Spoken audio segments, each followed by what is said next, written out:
started to scratch the surface. If institutions think that just by voting a few of their shares and having an occasional discussion with companies is enough, then we're all kidding ourselves. I think most funds are looking at governance in terms of their investment governance, and see it as part of, and do see it as part of their day-to-day. The industry will come under increasing public scrutiny as it gets bigger and as people start seeing bigger numbers on their member statement. Well, Australian super funds have in recent years grasped the nettle of corporate governance, of ethical investing, investing for sustainability, but we're still in the early days of these initiatives.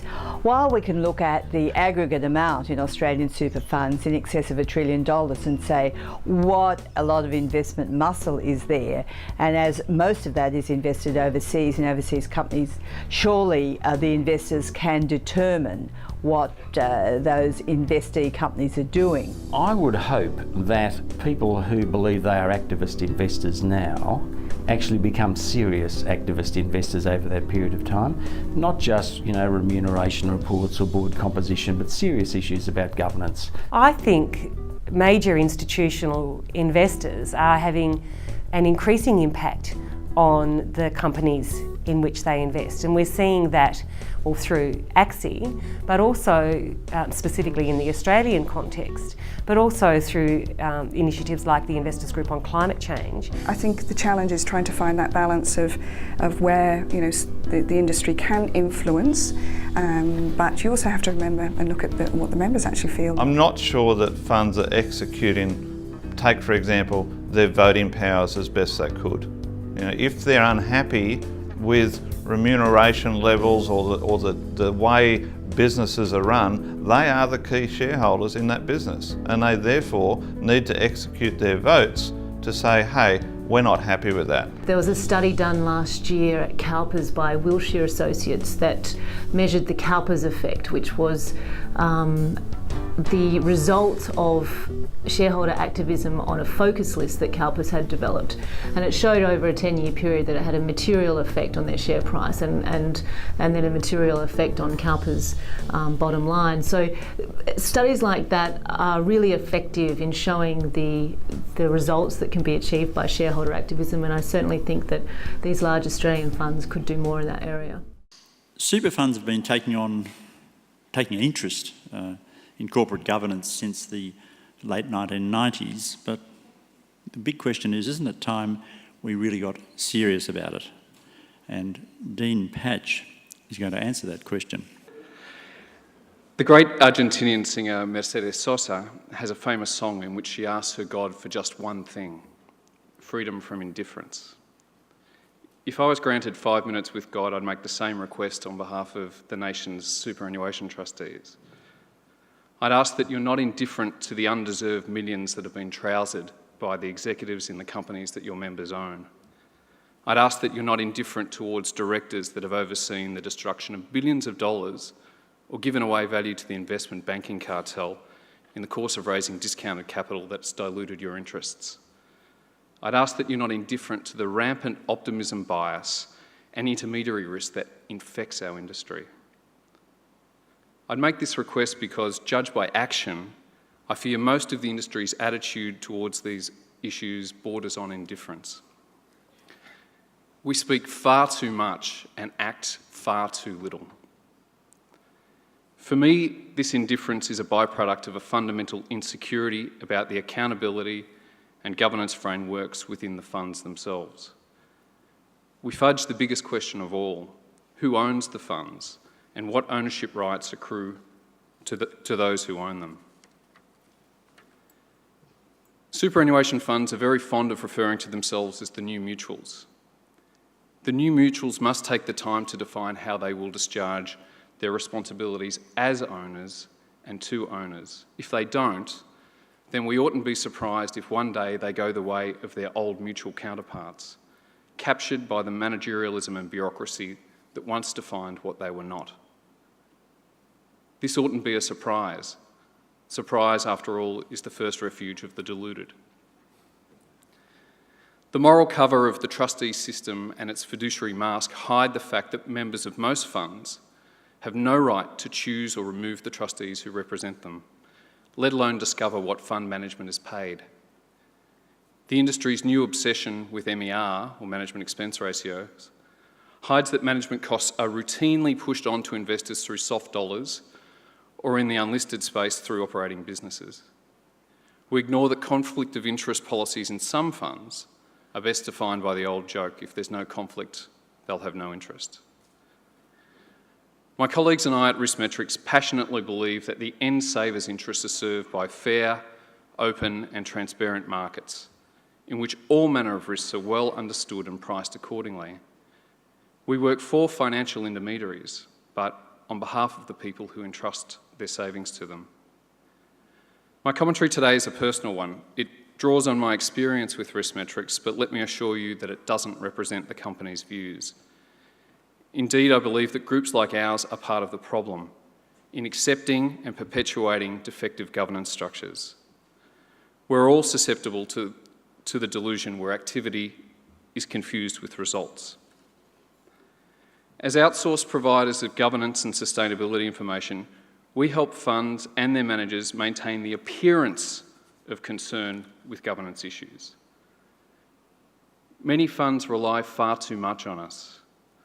Our presence obscures the fact that frequently no one is taking responsibility for stopping members' money being fleeced by rent-seeking middlemen.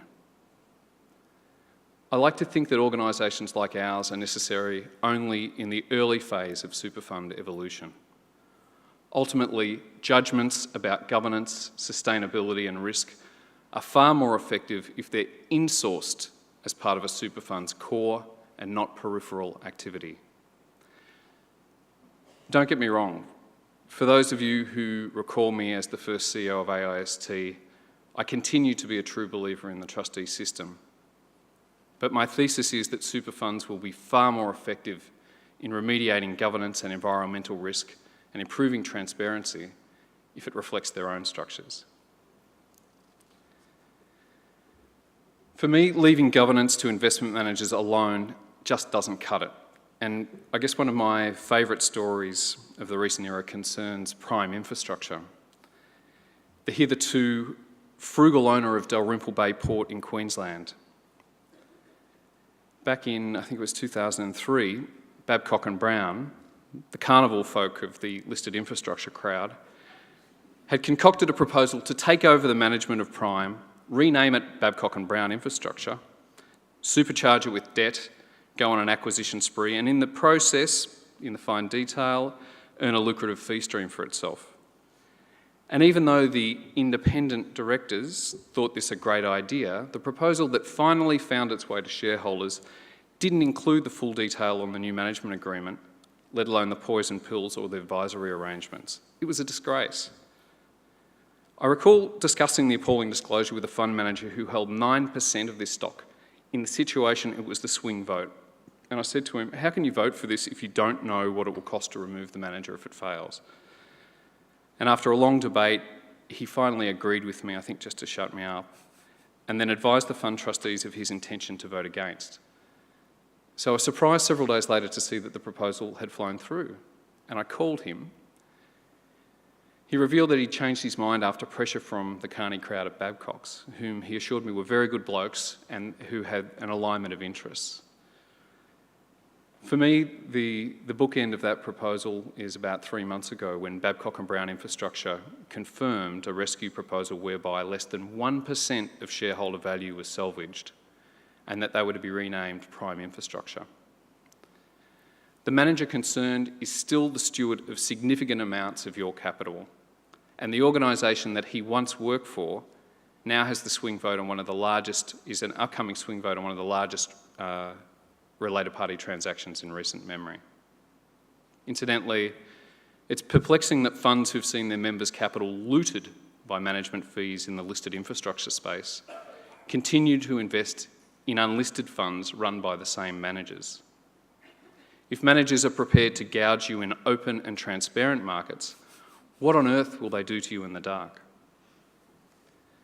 On the surface, it seems like super funds are making great strides on governance.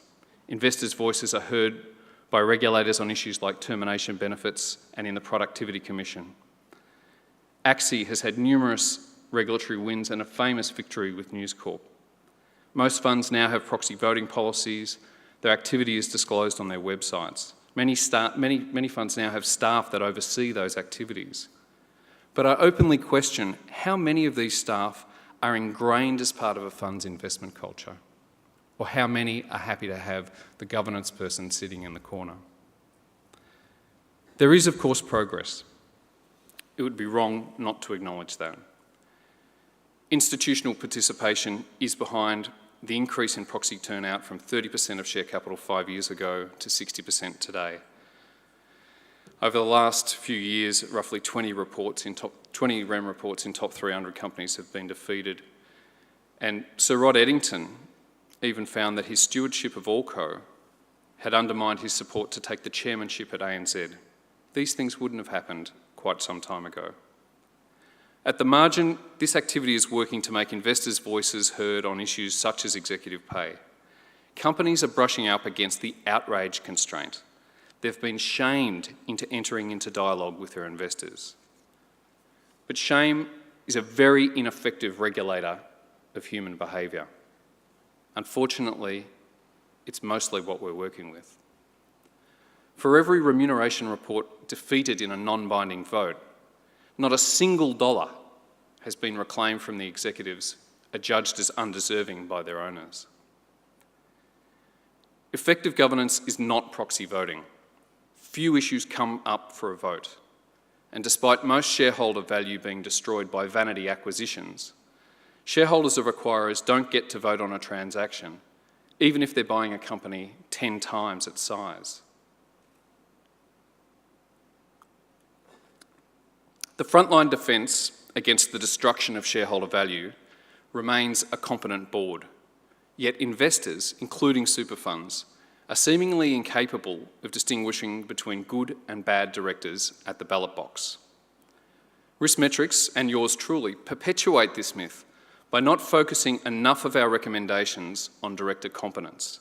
This must change. Over the last 5 years, the average incumbent non-executive director has been returned to office with 96% of the vote. If a dream team of Alan Bond, Christopher Skase, Ivan Milat and Tony Mockbell bobbed up on a ballot paper at an ASX company, the numbers suggest they'd win at a canter. We reward a cohort of unflushable directors who, following disasters at one company, simply bob up at the next with impunity. When are institutional investors going to run a credible candidate for an underperforming board, rather than rely on Stephen Mayne or Gerard Noonan to be agents of change? Why did you do nothing about the board at Goodman Group when 90% of your equity was wiped out? What on earth were you waiting for? Total destruction? Imagine for a moment the outrage from the Australian Institute of Company Directors or the BCA if the chairman and the CEO of a fund that had presided over a 90% wipeout of members' equity continued in office. The hypocrisy is unbelievable.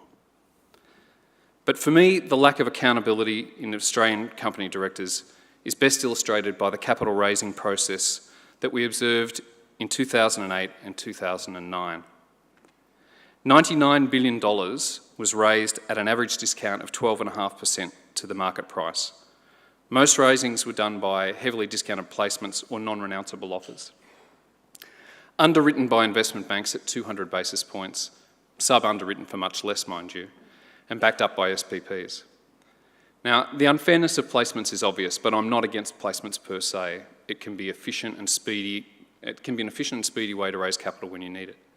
However, 3 things stand out for me about this recent experiment. Firstly, the abandonment of price discovery. In the first half of last year, nearly all companies that raised money did so at hefty discounts. Book builds at least introduced some price tension. Why were we seeing discounts of 20, 40, 60% and not a market-determined price? It's unquestionable that some equity was sold too cheaply by some directors who panicked. Secondly, investment banks were paid too much to take on far too little risk. Almost $2 billion was paid in underwriting fees, and yet only one bank was caught with a shortfall of $40 million. To put this in context, these fees roughly equate to the sum of all annual pay paid to key executives in top 300 companies.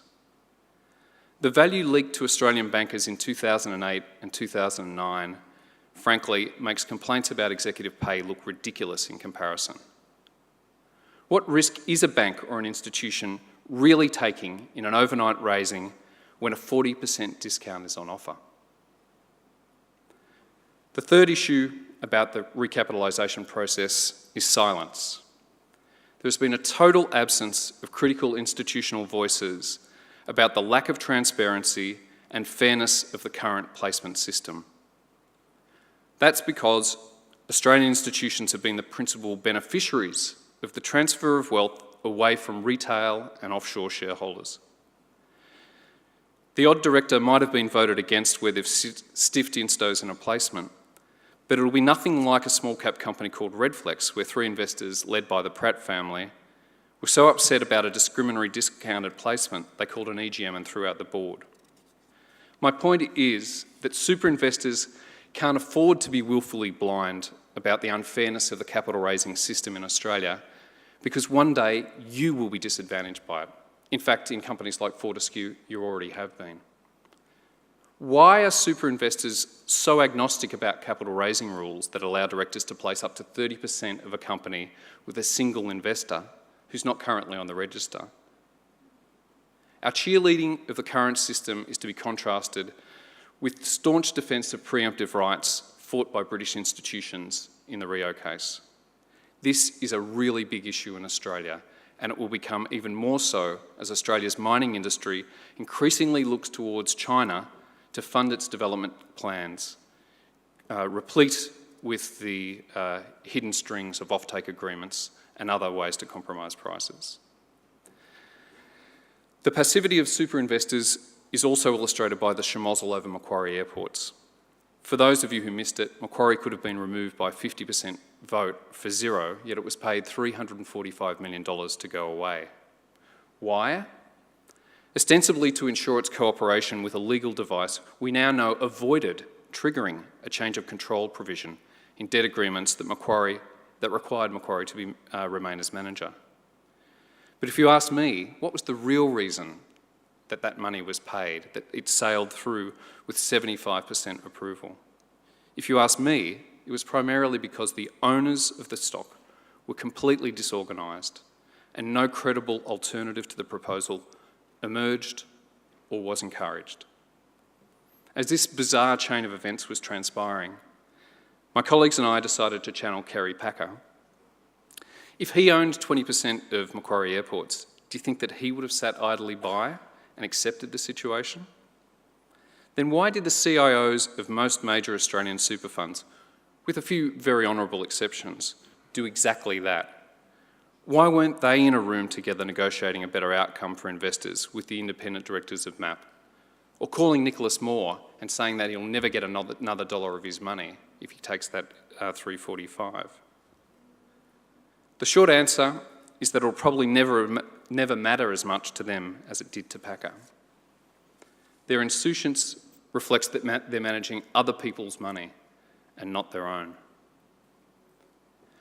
Outsourcing governance to proxy advisors like us or a dedicated person within your organisation probably won't cut it either. In fact, it won't. The professionalisation of the governance function has its own risks. It risks becoming an administrative task, remote from the business of managing money. This is what's happened in the US, and the results, the disastrous results, are all too apparent. Private engagement syndicates to fund dialogue are not the answer either.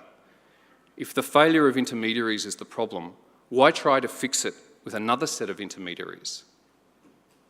The suggestion from Bob Monks, the US activist who founded Riskmetrics' governance division, that engagement should be publicly funded is laughable, not laudable.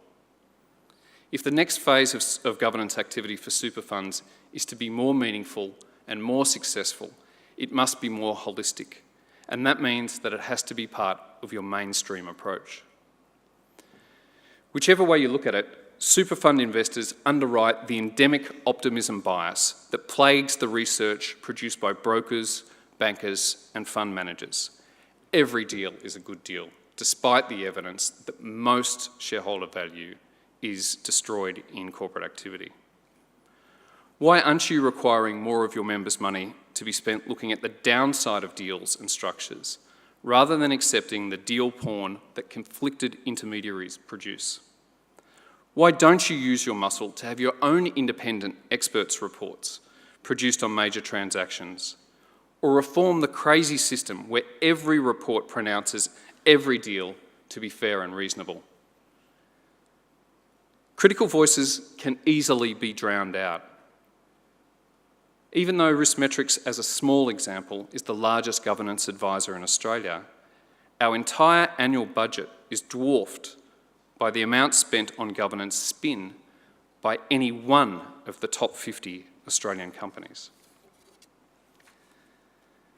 Don't for a minute think that I've got my hand out for research money. I don't.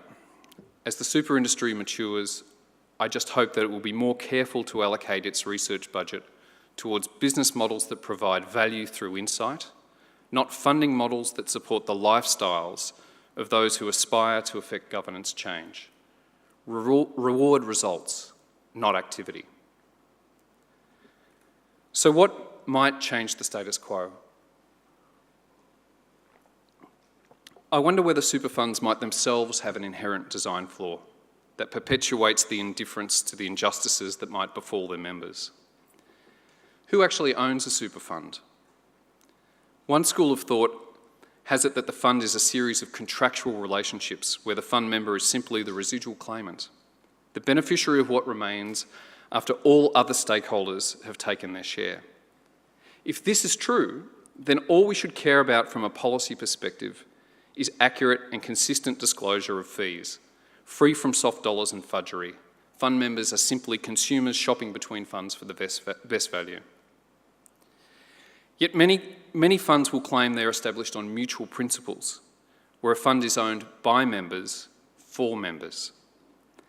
If that's true, then what's the value of their residual ownership interest? Clearly, the right to manage a fund's assets has enormous value, yet members are not free to sell or trade their ownership interest, as it's held in perpetuity within the mutual structure. Members are divorced from the right to appoint or remove the trustees that control the fund. The reality is that the trustee structure is captive to its sponsoring organisations, employers and unions in the main. Trustee appointments are controlled by these bodies, a byproduct of super's occupational heritage. And up until now, this has served us well, primarily because the industry has attracted some brilliant people.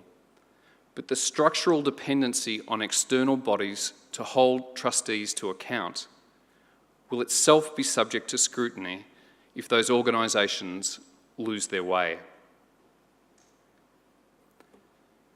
Paul Keating once said of John Howard's reluctance to hand over the reins to Peter Costello that he was a desiccated coconut, araldite to the seat of power. What will happen if the super industry develops its own lovely bunch of coconuts? Who calls time on broken down trustees whose central purpose is the next fund manager lunch if their sponsoring organisations won't? Who will call time on the organisations if they cease to effectively represent fund members or seek to transfer the management rights to a reborn Babcock and Brown? If you're looking for one of the reasons why there mightn't be much fund consolidation, the answer may lie there. It's not sustainable, in my view, for funds that espouse and market themselves on the principles of mutuality to be indifferent to the expectations of accountability to their members. Those expectations already exist. And in case you need evidence, look no further than the ongoing debate in Western Australia and Victoria over the pay of fund executives in a time of falling investment returns. The furor over Michelle Dolan and Justin Pascoe's pay should be a reason why you should be more transparent rather than a reason why not. can't see any downside of disclosing the pay of fund executives before the government gets around to obliging you to do it, but that's not all I'm advocating. If super funds were more inclined to lead by example in governance and sustainability, then your calls for improved behaviour in corporate Australia might have more gravitas. Show, don't tell. Let me be clear. I don't think funds need to apologise for their occupational heritage. Most funds' extraordinary track record of value delivery speaks for itself. It's something to be proud of. Nor do I think that funds need to rush towards demutualisation and the arms of middlemen. Nothing could be a bigger disaster. But funds must be prepared to be more transparent and vigilant about the accountability mechanisms that will keep them focused on members. Unlike Mercedes Sosa, who died last month, I mightn't get 5 minutes with God to save you from indifference to the injustices of financial markets. But I'm grateful for the 15 minutes you've indulged me today. I hope you're compelled to act.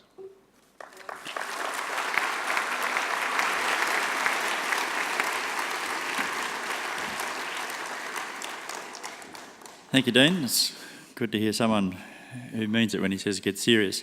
And I also particularly like the ghost of Paul Keating still stalking the room with his desiccated coconut line. He must have, particularly the erudited bit, I thought. And also unflushable directors. That's pretty good too. We might be using that as well. Now, look, the procedure from here, we have an august panel. I'll introduce them, and they'll be discussing some of the things that the Dean raised in his speech. And then if we get any time, I'm not quite sure we will, but if we do, I'll throw it open to questions from the floor. From the end, next to Dean is Azar Abidi. Azar is Director Responsible Investment at Industry Funds Management, where he heads up the implementation of ESG plans for the various business groups, including infrastructure, listed equities, fixed interest and private equity. And Azar has been with IFM since 2003, I think, thereabouts, and has over 12 years of experience in infrastructure investments. We have Louise Davidson. Next, Louise works for CBUS. We'll find out shortly whether she's an ingrained person or not. CBUS is, of course, the industry superannuation fund for the building and construction industry, and she works there as the ESG investment manager. In this role, she is responsible for the integration of environmental, social and governance issues in CBUS's investment processes.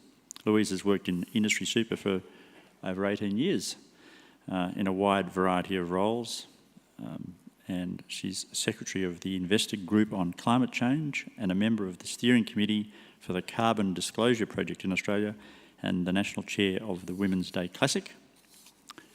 Beth is the trustee director of HESTA. Beth Mohle joined the HESTA board in 2001 as a representative of the Australian Nursing Federation and was chair of the board from 2006, 2007, is that right? Beth's currently a member of the HESTA Board Development Committee and the AIST Policy Committee, and she was a winner of the AIST Trustee of the Year Award in 2008, and she's a registered nurse by background. And finally, and we always do this to visitors, Paul Lee. Welcome, Paul. Paul's the director of Hermes Equity Ownership Services. He's flown in from London, chilly London, the last couple of days. And Paul is a director with overall responsibility for public policy and best practice. He advises financial institutions on making the investment chain work for them, as well as discussing issues of concern with board members of companies in client portfolios. And he's got an arm's length, for such a young man, an arm's length of other things that I won't go through now. Okay. Beth, could we start with you? A simple question, is Dean's characterisation a fair way of describing the way ESG behaviour has evolved in Australia over the past 5 years? Is that really what you think has happened here? Well, I think that it's not particularly fair. I agree with a lot of the points that Dean has made, but I think that a lot of funds are very active in this space, and I can only speak from HESTA's perspective and the work that we do. I share Dean's frustration. I do think that there's a lot more that we can do. And I think that we're under a far higher level of scrutiny, and also there's a much higher level of member interest in the wake of the global financial crisis. So I think that that's really putting the spotlight on us. I can say that our members are focused on this. My day job is with the Queensland Nurses Union, and our members of the QNU are also members of HESTA, and I am in contact with them on a daily basis, and I know they're interested in these issues. They ask me about it, and they ask me what we're doing at HESTA to ensure that we don't have a repeat performance of the GFC. So I know members are very much acutely aware of the important role that we have as trustees. I also think that our members are particularly focused because, being predominantly female, most of them are horrendously under-superannuated, and the average age is over 45, so they're very aware of that. Now, I can advise them what HESTA's doing from a first-hand knowledge. We're very active in the ESG and corporate governance space, like on a fund level, but also through collective institutions such as AXI and Regnan and now with Hermes. We're trying to mainstream our ESG processes and not see them as being separate to day-to-day fund activities.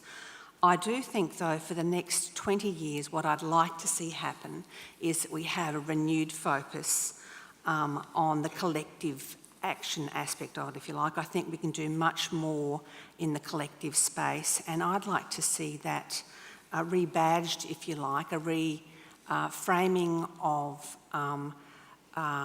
the adequacy debate to include the issues that Dean's been talking about today, because we do a lot of activities in relation to ESG matters, but also in terms of the advocacy work we do about adequacy of retirement incomes for our members. And I think that we need to actually take a much broader view of what we do as funds, individually and collectively, to ensure a better retirement income for our members. And I think that we have to have a plan to do that, though, and we have to persevere. So I don't think it's all gloom and doom, but I do think there's a lot more that we can be doing, and I think that the next 20 years provide us with a lot of opportunities.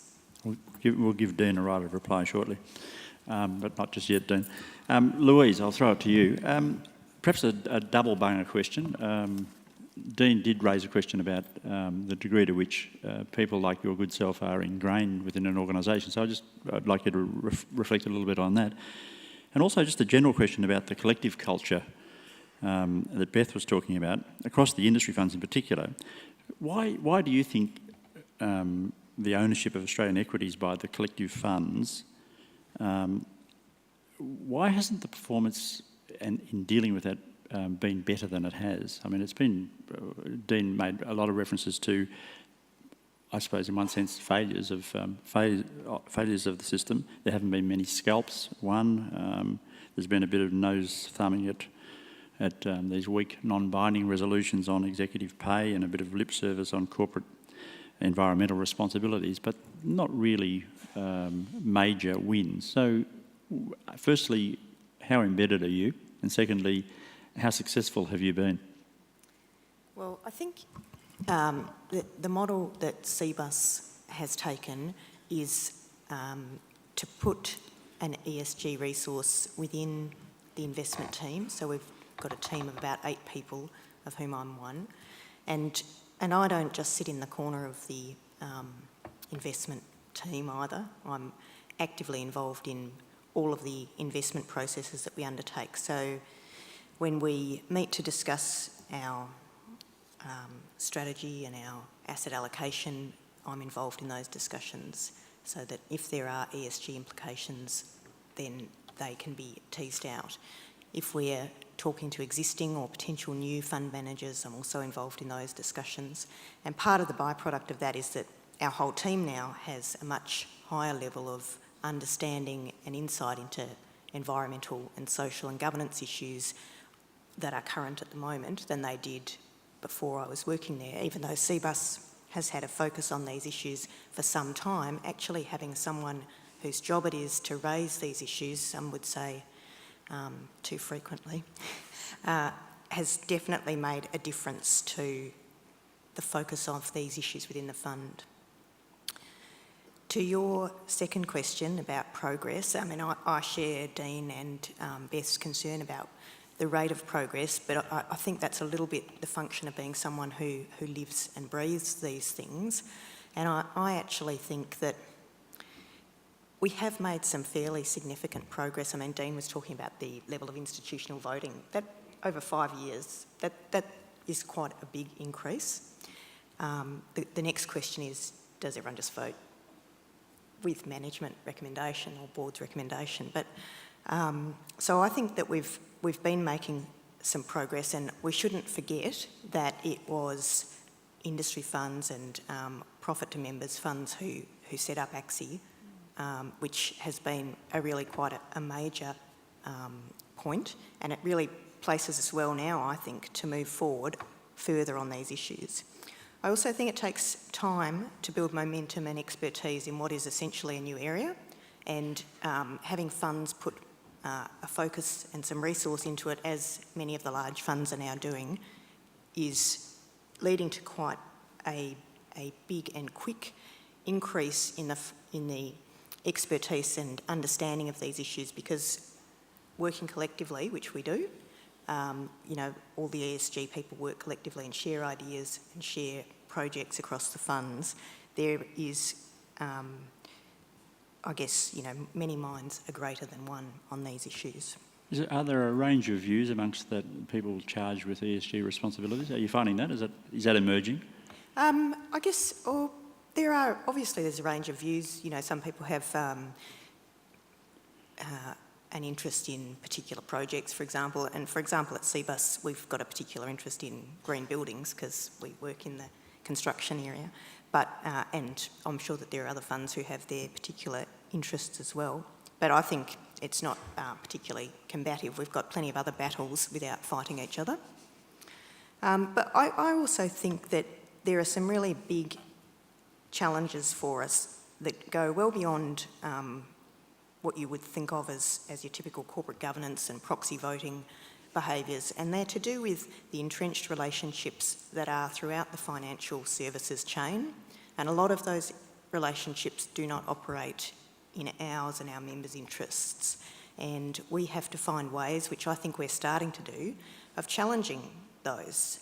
So challenging the relationships between broking analysts and the companies they review, challenging the way brokers are organised within their organisations so that they have an interest in, you know, spruiking their own sector, and that's not necessarily something that operates in our interests. Challenging the relationship between our fund managers and their brokers, you know, challenging the fact that a lot of our members' money gets paid by fund managers to brokers without us actually getting a look in on that transaction. So I think there's just a whole range of areas where we need to get really serious about challenging the status quo. And I think that's starting to happen. I'm reasonably optimistic about that. Okay. Azar, look, we're beating up each other on the side of the governance and the trustee offices of the various funds, but and including the management of the funds, and sharing the blame around there. But what degree of blame should be sheeted home, do you think, to fund managers like your own organisation, and or to asset allocation gatekeepers, the people like the Frontiers and the Janas and the Mercers and the Access Economics of the world? Is it really, where is some of this blame for a rather tepid response, if Dean's characterisation is true? Where should it sit? Do you cop a bit of it? I think if we talk about, well, certainly some of the blame should sit with fund managers as well. It really comes down to how what sort of mandates are given to fund managers and what's in those mandates. But before we talk about mandates, one of the things that Dean spoke about was the holistic approach, and that's important, I think, for fund managers as well as for trustees and super funds, is that governance itself is not the silver bullet. And if we focus on governance or with ESG, we are not going to solve the problems that Dean is talking about, because investing is much broader, is a much bigger game than just ESG. We need to look at things like debt, leverage in companies, balance sheets, tax, I suppose the company strategy, the competitive advantage of companies, and the management skill of the team. So there are lots of things that the fund managers, if you want to put the blame on fund managers, or if you want to look at the super funds, if they are going to focus on these things, they can't just, as Dean said, they can't just put one person in charge of ESG and then expect that the problem will go away. They basically have to replicate a whole set of skills to be able to deal with the whole set of risk and return issues that arise in any investment. And that requires a whole duplication of skill sets, as I said. So they start, if super funds want to do this, then they'll effectively become fund managers. Or if you want fund managers to do more on behalf of their trustees, then those things need to be put into the investment mandates. So in clear language in terms of risk and return, so that people understand what you're talking about. We talked about unlisted and listed issues, and the issues that Dean raised about Babcock's and Macquarie. These are not new issues. They have been around for at least a decade, and people in the infrastructure industry, such as myself, we knew about the Macquarie structures 10 years ago. More than that, we knew that the underlying assets were really good quality assets, but they were overgeared, and Macquarie and the others were drawing fees out of that. And were you talking to your clients along those lines, and what were they saying? You're just talking your own book. Well, we didn't. I mean, you're talking about the fund. My employers. We never invested in Macquarie or Babcock investments, so we never advised on those. Stayed away from those. I'm going to get Dean to perhaps comment here before Paul. We'll be really polite and leave Paul completely to last. Dean, can you just? I detect you don't exactly agree with that particular.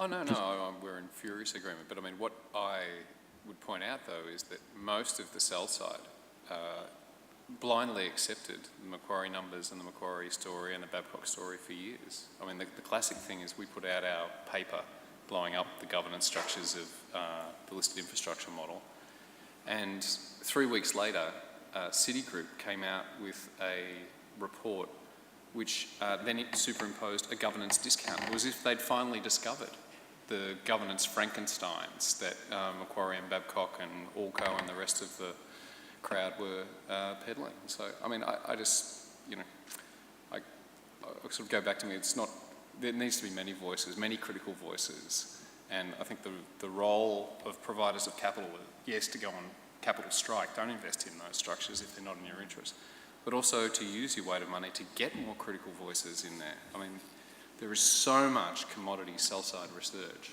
that is just cheerleading. It's completely conflicted. Those intermediaries just create white noise that detracts from people making the right decisions, in my view. We will get to you now, Paul. I know it's an inevitable question for someone who's just arrived, but we know that you actually are pretty familiar with the situation in Australia. But, I mean, given Dean's outline of where things have got to and some of the comments from the panel, what's your own experience offshore in this regard? Does Australia, does the performance of funds here in Australia in dealing with these sorts of issues, shareholder activism, rate at all? Are we way behind the eight ball? I think you've got a great deal to be proud of, actually. I mean, I think I'd agree with Louise that actually with AXI, with Regnan, and we're proud to be the only non-Aussie shareholder in Regnan. Having a model such as that just wouldn't get up in any other market around the world. There is a degree of collective action in this market that just doesn't exist elsewhere. I had the privilege at the weekend of doing a short bit of walking in a bit of bush, and I wandered past a huge spider's web and stopped to admire it, and spotted the big spider in the middle of it, and then spotted 3 or 4 other smaller spiders also within the web. Even your spiders collaborate. I've not seen that anywhere else in the world. Our sharks do as well, actually. Does that mean that we can afford to be complacent? Absolutely not. There is a great deal more for us to do. You know, as Dean said, on MAP, the owners were disorganised. There was a great opportunity to do the right thing, and, you know, sadly we missed it. There are going to be further opportunities in the future to do the right thing. I think in this market you've got better foundations for doing that on a collective basis than we see pretty much anywhere else in the world. Look, a couple of things have occurred in the last couple of months. The Productivity Commission came forward with a suggestion some little time ago that, you know, if you have 2 strikes on executive pay, your board should face a double dissolution, sort of the entire board. That was the notion. Now, it's true that the Productivity Commission then eased off a little bit on that, but at that point we all seemed to back off and go, oh, gee, that's a bit too radical. The big question is, and maybe you might take this one, Louise, do we really have the bottle for this? Well, I reckon we've got to get to the point where I think we do have the bottle, although we're often a bit polite, but I think that we do have the bottle, but we don't yet have the tools, the full suite of tools that we need to support us in this. So we do need to move to a point, I think, where we have a much better integration of, for example, the environmental and social issues facing a company when we're making an assessment of how well the directors are performing. You know, I mean, that's a critical part of what I see we need to do going forward.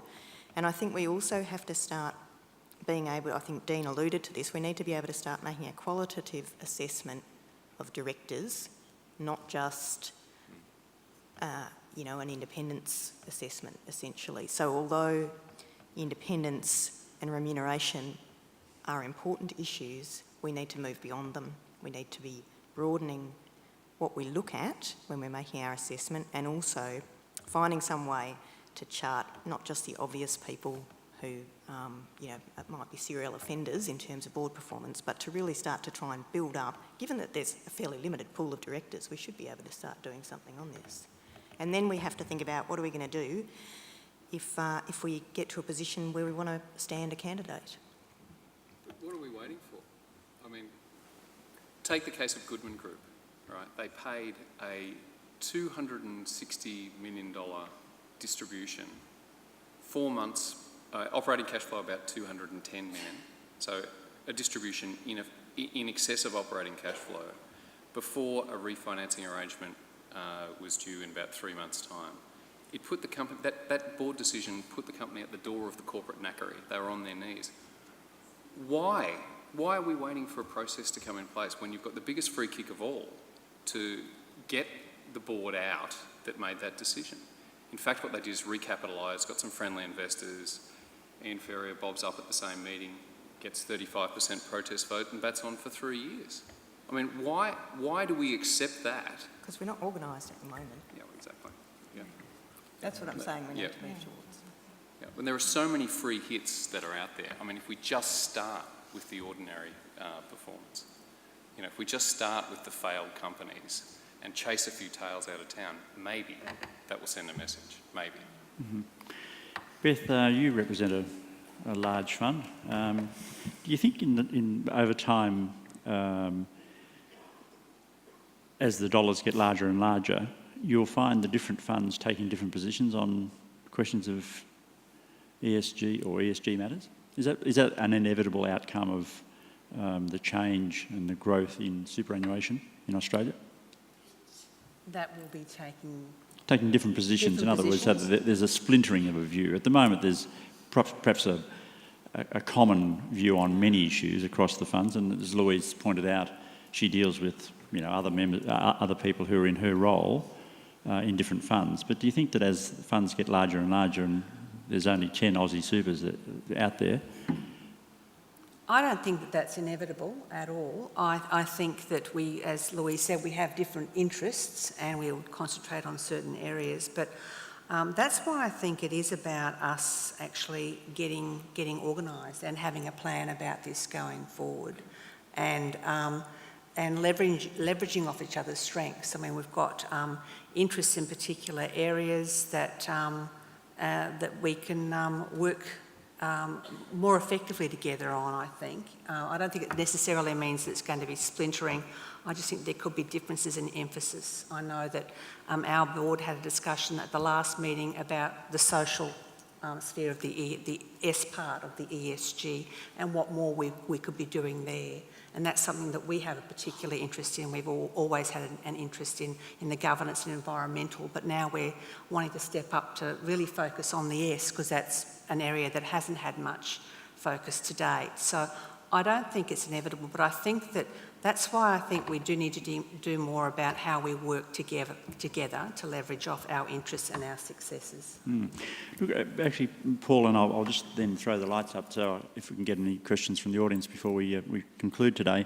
I wonder, from your point of view, you've watched over the oceans, as it were, as the climate change debate came and, in a sense, started to fracture in recent months.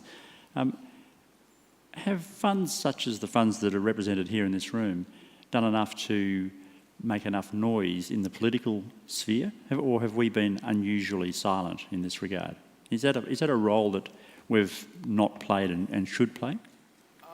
I don't think that's a problem that's particular to Australia, but I think it is a general problem across the investment industry that we are very poor participants in public policy debates. It's something that is a gap, and it's no wonder in that situation that we face legal systems, securities laws that actually work against minority shareholders' interests. Dean's talked about the issue of share issues in this market and the lack of preemption rights. That's a major concern for us, has been for many years. The issue of acting in concert gets in the way of some of the collaboration that we might do. Stepping up to the plate as an industry and being much more active in trying to change some of these things at the government and the regulatory level is necessary in order to make real progress.